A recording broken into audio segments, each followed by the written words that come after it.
তো বন্ধুরা চলো দেখাই আজকের লাঞ্চ মেনুতে আমার কি কি আছে।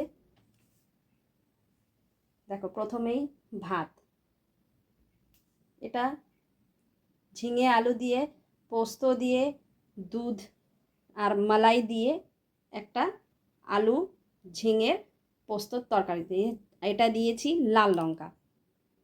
এটা আছে বেগুন দিয়ে রুই মাছ, শুধু বেগুন দিয়ে রুই মাছ, কালো জিরে ফোড়ন, জিরে ধনের গুঁড়ো, আর আছে টমেটো। আর আছে মেয়ের জন্য মাছ ভাজা, কারণ মেয়ে তো মাছ তরকারি মাছটা খায় না, আগেই খাবো পোস্ত দিয়ে। দেখি কেমন হয়েছে। এটা আগে আমি রান্না করতাম শুধু দুধ দিয়ে, দুধ ঝিঙে আলু দিয়ে আর মালাই দিয়ে, দুধের মালাই মানে দুধের সর।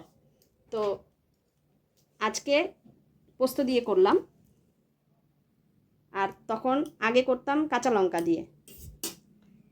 চলো দেখি খাই কেমন হয়েছে, তোমাদেরকে জানাচ্ছি। পোস্ত আলু ঝিঙে তো আমরা অনেক সময় খাই, মানে ম্যাক্সিমাম সময় ওটাই খাই। আর আগে যেহেতু দুধ দিয়ে করতাম, পোস্ত দিতাম না, সর দুধ দিয়ে খেতাম, তখন তো ভালো লাগতো।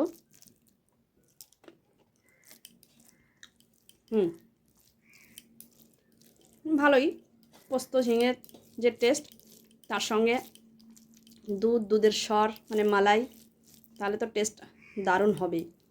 তো ভালোই লাগছে খেতে, তোমরাও করে দেখতে পারো, খেতে পারো। তো আজকের মেনু এই পর্যন্তই। লাঞ্চ মেনুটা তোমাদের বাড়িতে কি হয়েছে অবশ্যই কমেন্ট করে জানিও। সবাই ভালো থেকো, সুস্থ থেকো, টাটা।